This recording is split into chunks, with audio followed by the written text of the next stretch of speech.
நமச்சிவாய வாழ்க. எல்லா உயிர்களும் இன்புற்று வாழ்க. நாம் இறைவனை வழிபட பல்வேறு வழிகள் உண்டு.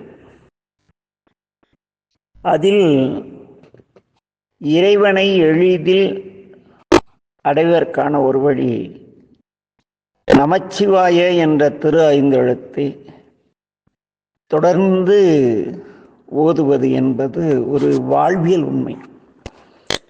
அவ்வழியிலே திரு அம்பர் என்ற ஊர் திருவாரூருக்கு அருகில் உள்ளது.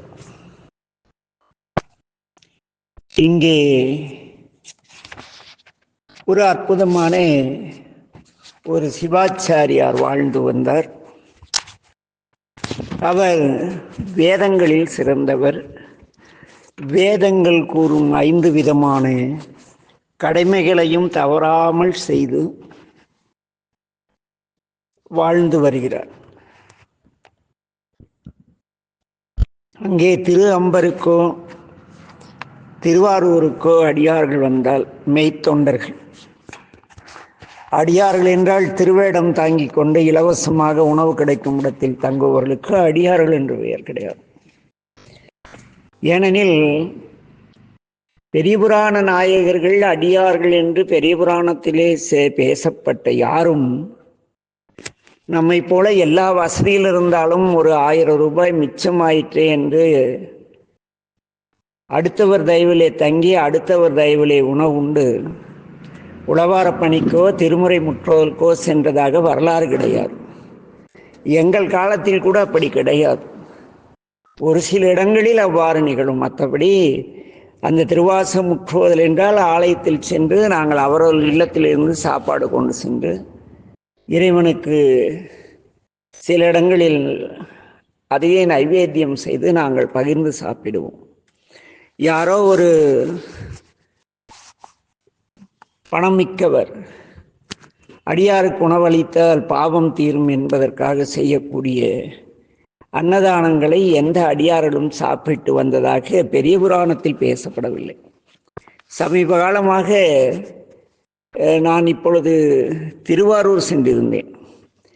அங்கே தம்பி ஜெயராமன் ஐயா அவர்கள் நடத்தி வரும் திருமடத்திற்கு சென்றேன்.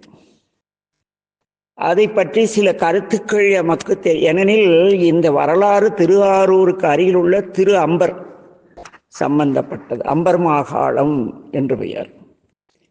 இங்கே நம் பெருமான் சென்று இறையருளை நம்முடைய சோமாசி மாரநாயனாருக்கு உணர்த்திய இடம்.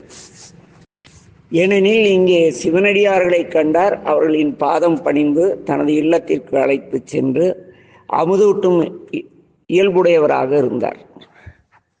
திருவேடம் தாங்கியவர்களை கண்டால் தம்பி ஜெயராமனும் இதை செய்கிறார். ஆகவே இங்கே அவரை குறிப்பிட்டாக வேண்டியிருக்கிறது. ஆனால் அந்த திருமண்டலத்திலே நிறைய பேர் திருவேடம் திருநீறு ருத்ராட்சம் எல்லாம் அணிந்து கொண்டு அங்கே வந்து 4-5 நாளில் தங்குகிறார்கள். குறிப்பாக இந்த திருத்தேர் விழா இதுபோல சமயத்திலே வந்துவிட்டு அந்த மடத்தின் மாடியில் ஏறி திருவேடம் தாங்கிக் கொண்டு தம் அடிக்கிறார்கள். சிலர் சாராயம் குடிக்கிறார்கள். கண்டித்தால் இங்கே மடத்தை பற்றி குறை கூறுகிறார்கள். ஒரு அம்மையார் தொடர்ந்து அங்கே ஒரு 4 நாட்கள் இருந்தார். அதில் ஒரே ஒரு காலம் மட்டும்தான் அவர் சென்று இறைவனை வழிபட்டார். மீதி நேரம் எல்லாம் அங்கிருப்பவர்களோடு ஏதோ கதையடித்து கொண்டிருந்தார். இவரெல்லாம் அடியார்கள் கிடையாது. திருவேடம் தாங்கினால் அடியார் ஆகிவிடும். அடிமை செய்தால் அடியார்கள் என்ன? இவர்கள் எல்லாம் அடியார்கள் கிடையாது. திருவேடத்தை அணிந்து ஞாபகப்படுத்தக்கூடிய அந்த பெரிய புராணத்திலே வரக்கூடிய வண்ணானு கொப்பானவர்கள். அவர் மேலெல்லாம் அந்த ஓர்மண்ணை பார்த்து மன்னன் இறங்கி பெருமானின் திருத்தோட்டத்தை நினைவூட்டினீர், ஆகவே நான் உன்னை வணங்கினேன் என்பார். அதுபோல திருவேடத்திற்காக நாம் வணங்கப்படுவதில்லை தவிர திருவேடத்தை பெருமானை நினைவூட்டுவதால் அவரை வணங்குகிறோம். அவர்களெல்லாம் சிவனடியார்கள் கிடையாது. கடந்த ஆலயத்திற்கு வந்தால் நேராக சாமியை வழிபட்டு வலம் வரும் பொழுது ஆங்காங்கே இருக்கிற செடிகளை கொடிகளை எல்லாம் தேவையற்றவற்றை நீக்கி ஏதோ ஒரு கூட்டமாவது செய்து ஒட்டடையாவது அடித்து இப்படி பணி செய்து வாழக்கூடிய அடியார்களை கண்டால் நம்முடைய அன்பர் சோமாசிமாரர் அவர்களை தன் இல்லத்திற்கு அழைத்து சென்று உணவளித்து மகிழ்வார்.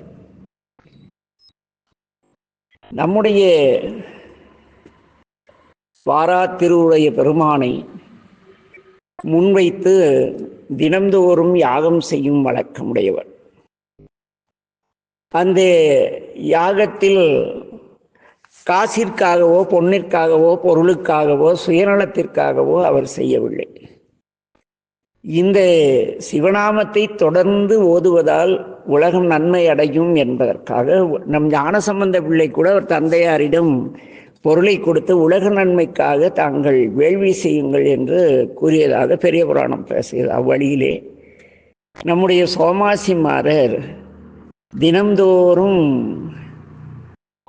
அந்த வேள்வியை செய்து வழிபட்டு வருகிறார்.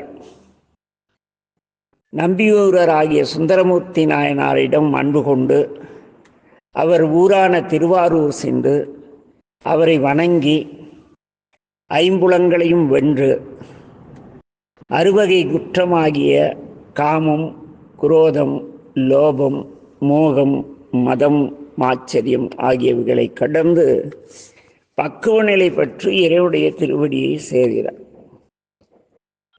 அப்படிப்பட்ட ஒரு நல்ல நாயன்மார் நம்முடைய சோமாசிமார நாயனார். திரு ஐந்தெழுத்தை ஓதினாலே நமக்கு மனப்பக்குவமும் உடல் பக்குவமும் செயல் பக்குவம் வந்து இறைவனை அடைவோம் என்பதை நமக்கு உணர்த்துவதற்காகவே பெரிய புராணத்திலே சோமாசிமார நாயனார் வரலாறு பேசப்பட்டது.